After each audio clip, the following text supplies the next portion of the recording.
तो आइए हम थोड़ा इसी महफिल में चलते हैं, हंसी ठहाकों की महफिल में चलते हैं। हमारे पास एक और परमाणु बम है, महेंद्र अजनबी जी, जो हास्य कविताओं सुनने वालों के लिए, पढ़ने वालों के लिए कहीं से भी अजनबी नहीं है। हास्य कविताओं के जितने भी पुरस्कार हैं, काका हाथरसी पुरस्कार, ओम प्रकाश आदित्य जी पुरस्कार, जितने भी पुरस्कार हैं वे सब महेंद्र अजनबी जी के नाम है। लगभग 14 बार जिन्होंने अमेरिका की यात्राएं की, अमेरिका में जाके भारतीयों को हंसाया, वे एक बार शुरू हो जाएंगे तो मुझे पता है पूरा पंडाल झूमता हुआ नजर आएगा। एक बार जोरदार तालियां उठा करके स्वागत कीजिए हास्य के बहुत बड़े मौलिक कवि श्री महेंद्र अजनबी जी का। एक भी कभी आज तक माइक के साइज का पैदा नहीं हुआ। माइक वाले से निवेदन है इसको जरा मेरे साइज का कर दे। बात ये लंबे आदमियों के साथ दिक्कत आ जाती है। मुझे तो ध्यान है, एक बार सब्जी वाले के पास गया, मैंने कहा नींबू क्या भाव दिए, उसने कहा बैठ के देखो संतरे हैं। आप सभी को प्रणाम करता हूँ, मंच पर उपस्थित अपने सभी अग्रज कवियों को प्रणाम करता हूँ, कवि मित्रों को प्रणाम करता हूँ, माँ सरस्वती को प्रणाम करता हूँ, इस माइक वाले को प्रणाम करता हूँ और आप सबसे निवेदन करता हूँ मेरे स्वागत में दोबारा जोरदार तालियां बजाएं। भाई वाह महेंद्र जी वाह। तालियां इसलिए बजवा रहा हूँ क्योंकि बाद में भरोसा नहीं है। एक दो छोटी छोटी कविताएं मैं भी आपको सुनाऊंगा, पसंद आएंगी ठीक है, नहीं तो 3-4 और सुनाऊंगा। बहुत मन से आप लोग सुन रहे हैं।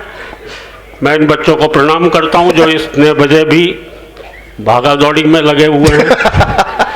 बस मुझे यही कष्ट हो रहा है कि इनके घर वालों की इस टाइम क्या स्थिति होती होगी अगर ये घर पे होते होंगे इस टाइम। रात के 10 बजे बच्चे जब रेस लगाते हैं घर में। खैर बहुत अच्छा गौरी मिश्रा ने पढ़ा और हम तो हास्य रस के कवि, हमें तो ये प्रेम प्यार की बातें भी रेडीमेड मिल जाती हैं। अभी मैं आ रहा था, मेरे आगे आगे एक मेटाडोर जा रही थी, पीछे एक शेर लिखा हुआ था, बड़ा प्यारा शेर लगा मुझे, शायद ड्राइवर ने अपनी भावनाओं को व्यक्त कर रखा था। लिखा हुआ था, हम भी प्यार करते थे, चांदनी से दिल लगाने लगे, अपनी किस्मत ही खराब थी, मेटाडोर चलाने लगे। दिल्ली में एक ऑटो के पीछे शेर देखा, वो भी बड़ा प्यारा शेर था, लिखा हुआ था, दिल के अरमां आंसुओं में बह गए, वो मुस्कुरा कर चल दिए, हम गियर बदलते रह गए। ये इस तरह की बातें तो हमें चलते, मैं बता रहा हूँ ट्रकों वगैरह पे तो इतनी शेर व शायरी लिखी रहती है। मैं बता रहा हूँ हमारा ये दीपक सैनी ट्रक पढ़ पढ़ के कवि बन गया। सही बात है, सच बात है, हो जाता है, लेकिन बड़ा बहुत अच्छा उन्होंने पढ़ा। एक बार पुनः तालियां उनके लिए बजाएं। नैनीताल कर दिया था यहाँ पर गुन्नौर को। सारे रिजाई लेके बैठे होते इस टाइम में आप। और नैनीताल क्यों करना चाहती हो भाई? अभी पीछे नैनीताल की क्या हालत थी। पहाड़ गिर रहे। हाँ, बड़ी मुश्किल से लोग निकल के आए वहां से वापस। लेकिन ये कुछ कवि हैं, कुछ भी कर सकते हैं। वो आए थे, वो उन्होंने काफी जोर शोर से कविताएं पढ़ी सबसे शुरू में। मैं भी एक कवि को सुन रहा था, कविता में कोई बात नहीं थी, लेकिन इतनी जोर से चीखा लोग घबरा के ताली बजा गए। तो अभी एक उसको सुन रहा था, बोले मैं पत्थर को पाषाण बना सकता हूं। मैं चौंका, यार पत्थर और पाषाण तो एक ही चीज है, ये बना क्या सकता है इसमें? बोले मैं पत्थर को पाषाण बना सकता हूं, मैं मानव को इंसान बना सकता हूं, मैं मरघट को शमशान बना सकता हूं, मैं ईश्वर को भगवान बना सकता हूं। बहुत अच्छे। ऐसी ताली बज गई जैसे आप में से कुछ में बज गई। कविता में कोई बात नहीं है। एक और कवि को सुन रहा था भाई साहब, पहली लाइन दूसरी लाइन से मेल नहीं खा रही थी, आते ही चिल्लाया, खाली खाली डीजल टंकी तेल चाहिए। मैंने कहा यार ये कौन सी वीर रस की पंक्ति जिसमें से तेल की जरूरत पड़ गई। दूसरी पंक्ति सुनी मैंने, माथा ठोका, बोले खाली खाली डीजल टंकी तेल चाहिए, आज मेरे देश को पटेल चाहिए। बहुत अच्छे भाई साहब। मैं चौका, मैंने कहा यार तेल का पटेल जी से क्या लेना देना, लेकिन उसे पता था पटेल जी के नाम पे ताली आती है, तो तुक मिलाने के लिए जबरदस्ती तेल लेकर आए। हो जाता है। खैर, हाँ जी, आप तो बहुत बढ़िया सुन रहे हो। हर जगह कवियों को इतने अच्छे ढंग से नहीं सुना जाता भाई साहब। और कोरोना के बाद तो हमारी हालत ऐसी है कि हम सही बता रहा हूँ, हाँ, हमारा अभ्यास भी छूटा हुआ है। इतने सारे लोग हम पहली बार देख रहे हैं। सच बात। 2 पंक्तियां मैंने कोरोना को लानत देते हुए लिखी हैं, वो आपके सामने पढ़ना चाहता हूं। किसी को लानत देते तो उसको कहते हैं कशीदा पढ़ना। ए कोरोना, क्या कशीदा पढ़ूं मैं तेरी शान में? ए कोरोना, क्या कशीदा पढ़ूं मैं तेरी शान में? पूरा 1.5 साल गुजार दिया निक्कर और बनियान में। बहुत अच्छे भाई साहब, तालियां बजाए तो मन से बजाए दोस्त। बहुत बढ़िया सुन रहे हैं। हर जगह कवियों को इतने अच्छे ढंग से नहीं सुनते भाई सब लोग।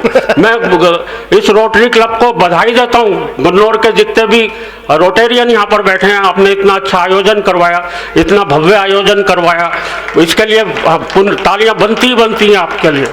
ताली इसलिए भी बनती कि हम सबको बुलवाया। तो हम तो भूखे बैठे हुए हैं, सही बता रहा हूँ। इतने श्रोता एक साथ मिल जाए, तरस गए थे भाई साहब 2 साल से। वो तो मतलब कोरोना नहीं आता तो यहाँ पे 4-5 कवि और होते। बहुत अच्छे। नहीं, ऐसा नहीं है, आप में से भी कम से कम 400-500 श्रोता और होते। कोरोना तो ऐसा आया कि बस क्या करें। कहीं कहीं तो मैं बता रहा हूँ, हमें लोग सुनने को भी तैयार नहीं होते थे। कहीं कहीं तो ऐसे उखाड़ने वाले लोग मिलते हैं। कभी अपनी कविता की 1 लाइन पढ़ता है, सुनने वाले इतने उस्ताद दूसरी लाइन अपनी तरफ से। बिल्कुल सच्चा किस्सा बता रहा हूँ। दिल्ली में मेरे पड़ोस में एक कवि सम्मेलन चल रहा था। एक नए कवि आए, आते ही उन्होंने कविता की 1 लाइन पढ़ी। बोले, मेरी मम्मी ने कुत्ते का एक पिल्ला पाला। तभी श्रोताओं में से एक खड़ा हुआ, बोले, और उसे मंच पर छोड़ दिया।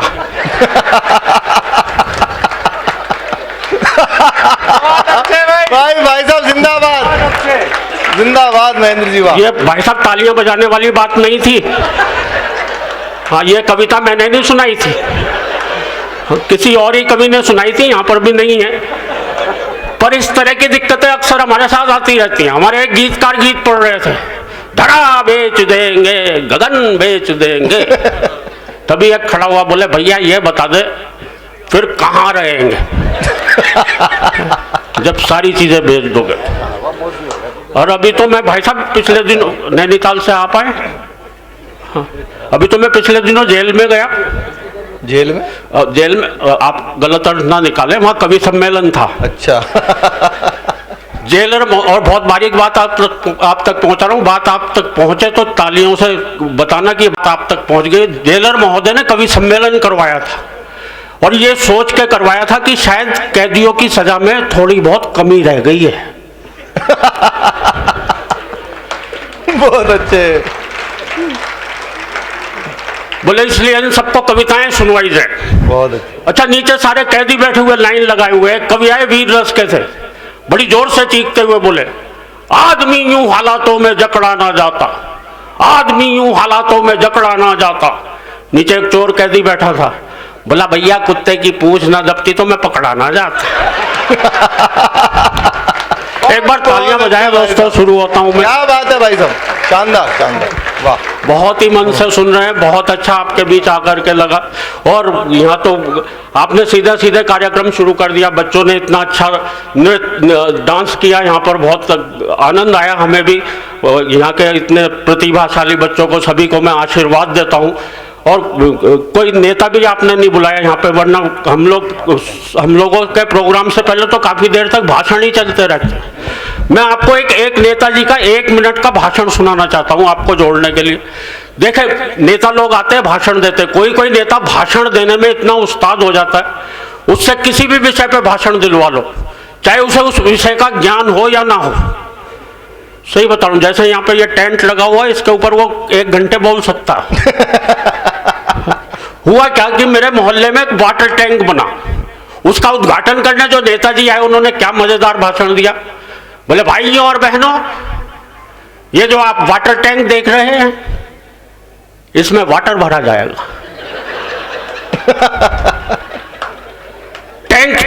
फौज में भी होते हैं पर उसमें वाटर नहीं भरा जाता। वाटर यानी पानी। हाँ, जैसे नई बात बता रहे हो। पानी दो प्रकार का होता है, एक साफ पानी, एक गंदा पानी। गंदे पानी में कमल खिलता है, कमल का एक फूल होता है, फूल तो गुलाब का भी होता है, गुलाब के फूल से गुलकंद बनता है, गुलकंद पेट साफ करता है। अच्छा, वाटर टैंक से शुरू हुए थे, पेट साफ करने तक आ गए। पेट तो खरबूजा भी साफ करता है। खरबूजा खरबूजे को देखकर रंग बदलता है। रंग सबसे बढ़िया जर्मनी के होते हैं। जर्मनी वो जहां हिटलर हुआ था, हिटलर वो जिसने वार की थी। वार 8 प्रकार के होते हैं, सोमवार, मंगलवार। भाई हाँ, बजानी है तो बजा दीजिए। क्या बात है भाई साहब। बोले वार 8 प्रकार के होते हैं, सोमवार, मंगलवार, बुधवार, बृहस्पतिवार, शुक्रवार, शनिवार, रविवार और वर्ल्डवार। वर्ल्ड यानी दुनिया। दुनिया गोल होती है। गोल तो रसगुल्ला भी होता है। रसगुल्ला खाने से प्यास लगती है, प्यास को पानी बुझाता है। पानी को अंग्रेजी में वाटर कहते हैं और उसी के लिए वाटर टैंक बनाया गया। जिंदाबाद भाई साहब, जिंदाबाद। क्या बात है, क्या बात है, वाह महेंद्र जी वाह। पता नहीं कहाँ से शुरू करके कहाँ ले जाएं बात। और आप तो इतने अच्छे ढंग, हम तो हादसे रच के कभी हादसे में चलते फिरते सड़कों तक से मिल जाता है। हम लोग सुबह सुबह उठते हैं, अखबार पढ़ते हैं, कभी कभी जल्दबाजी में होते हैं, पूरा टाइम नहीं होता अखबार पढ़ने का, खाली हेडलाइन पढ़ी, अखबार एक तरफ रख दिया। कभी कभी अकेली हेडलाइन, अकेला समाचार आपको हंसा सकता भाई साहब। मुझे ध्यान है एक दिन एक अखबार में खबर छपी, एक महिला खिलाड़ी का अपहरण। नीचे ब्रैकेट में लिखा हुआ था, हमारे विशेष संवाददाता द्वारा। अकेली खबर आपको हंसा देगी। अच्छा, ज्यादा जल्दबाजी में वो 2 खबरों को मिलाकर पढ़ लें, 2 हेडलाइनों को मिलाकर पढ़ लें। इस तरह के प्रयोग आप अपने घर पे बैठ कर रोज कर सकते हैं। आपको जरूर कुछ ना कुछ एक आध बात ऐसी मिल जाएगी, आप दिन भर हंसते रहोगे उस बात पर। हुआ क्या, अखबार में खबर छपी हुई थी कि कई नेताओं को एयर इंडिया के खाने से शिकायत। मित्रों, इस खबर में कोई ऐसी खास बात नहीं थी, लेकिन बगल में एक बड़ी मजेदार खबर छपी हुई थी। दोनों को मैंने मिलाकर पढ़ा, बहुत देर तक हंसा कि कई नेताओं को एयर इंडिया के खाने से शिकायत, भारत हालैंड से गोबर का आयात करेगा।